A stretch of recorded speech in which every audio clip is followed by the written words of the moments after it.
terminamos con Marx, decimos chau, chau, adiós, que la fuerza te acompañe y le damos la bienvenida al único e inigualable Emil Durkheim.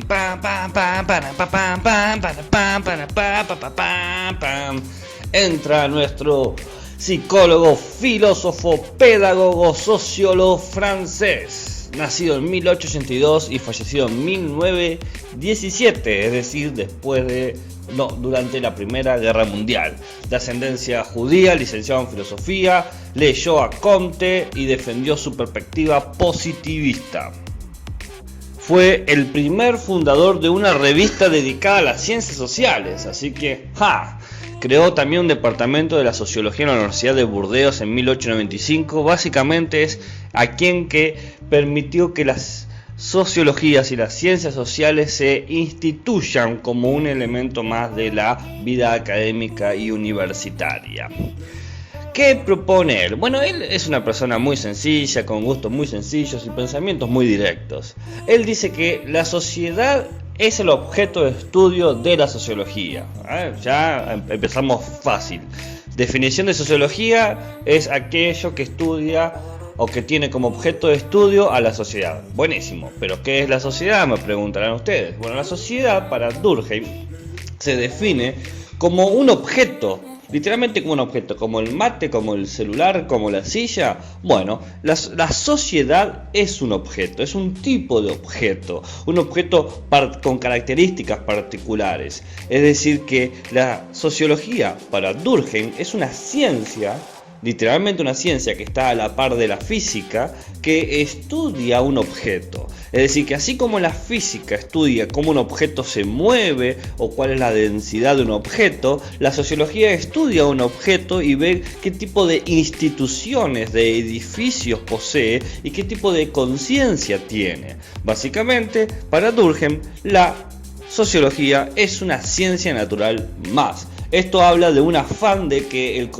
conocimiento que construya la sociología y por lo tanto las demás ciencias sociales tenga el mismo nivel o el mismo estatus o el mismo peso o el mismo valor que todas las demás ciencias. No es una mala ciencia, no es una pseudociencia, no es una protociencia, es una ciencia pura y por lo tanto tiene un método de estudio particular, así como la física, la química, la biología, tiene un método de estudio que se basa en la observación, la hipótesis, la experimentación, la confirmación y la construcción de leyes o de generalidades.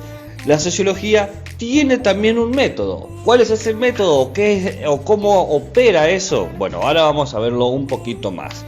Nosotros vamos a ver que para Durkheim, bien, el objeto de estudio tiene que ser definido de una manera clara, porque si no tenemos un objeto claro de estudio, no vamos a poder construir un método correcto de estudios. Conociendo el objeto, sé cómo tengo que estudiarlo. Por ejemplo, si estoy estudiando agua, sé que no puedo dejarla fluir ahí nomás, necesito tener un recipiente, porque el agua es líquida y el agua fluye, deja que todo fluya. ¿Bien? Bien, buenísimo.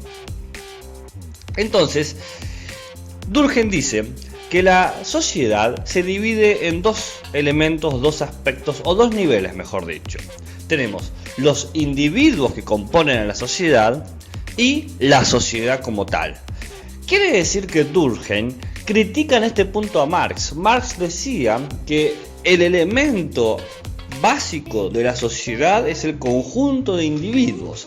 Acá Durkheim dice que el conjunto de individuos que hacen a la sociedad no es igual a la sociedad. La sociedad es algo más.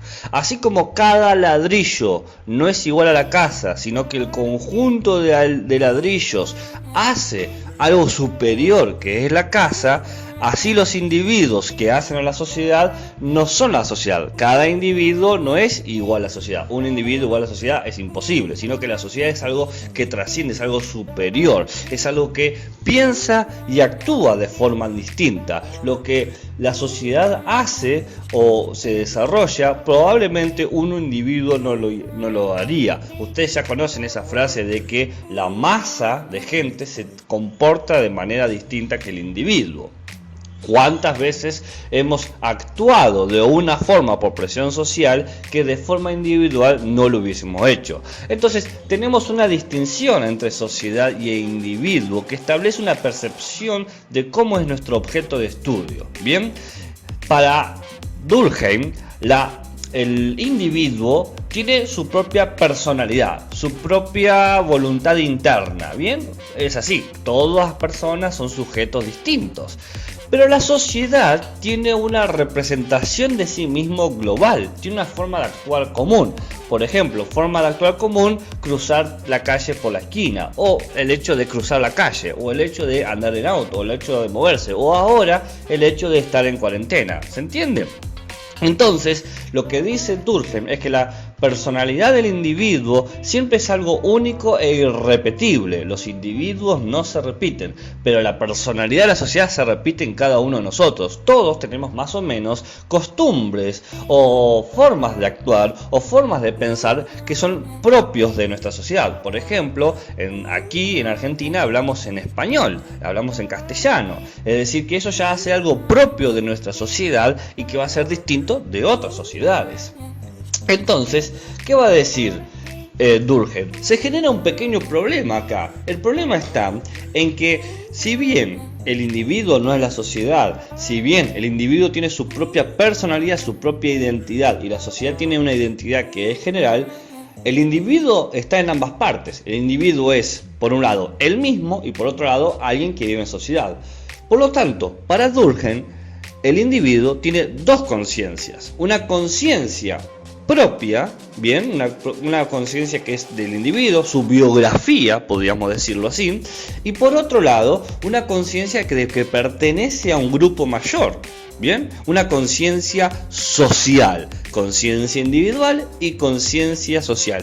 Estas dos conciencias están todo el tiempo pujando entre sí, están en tensión, definiendo la conducta y la manera de pensar. Por ejemplo, quiero decirle a fulanita que la amo, pero la presión social me genera, la conciencia social me genera presión y me da vergüenza decirle que la amo porque tengo miedo de quedar entre comillas, ridículo. En este sentido, Durkheim dice que estas tensiones entre conciencias, esta relación que es de alguna manera fuerte e intensa entre la conciencia individual y la conciencia social, se sintetiza en una relación orgánica, en el individuo, en el cuerpo. Bien, cuando dije biografía, pensaba literalmente en eso, en términos biológicos y psicológicos. Entonces, veamos la definición que da Durkheim de conciencia social.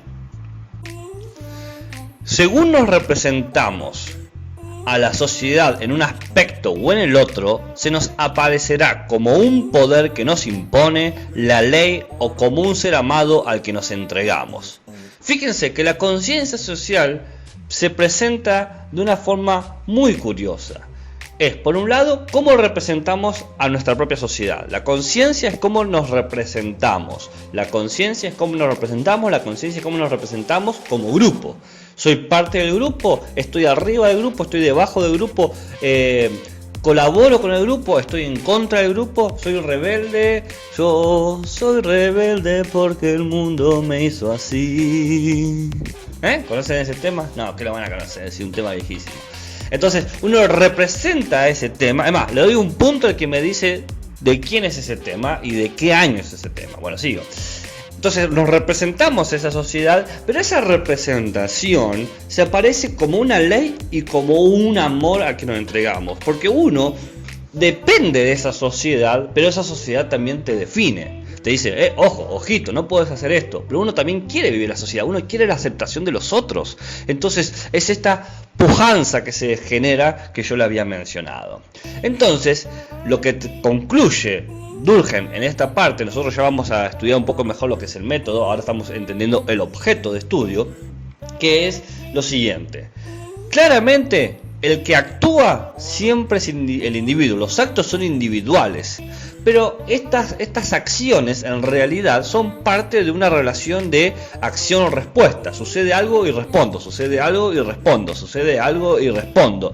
Y todos compartimos formas similares de responder. Si me empujan, es probablemente que te empuje. Si me insultas, es probablemente que te insulte. Si me atacas mi barco en batalla naval, es probablemente que yo ataque a tu barco en batalla naval. Entonces actuamos de forma similar porque aceptamos y pensamos las mismas cosas de la sociedad.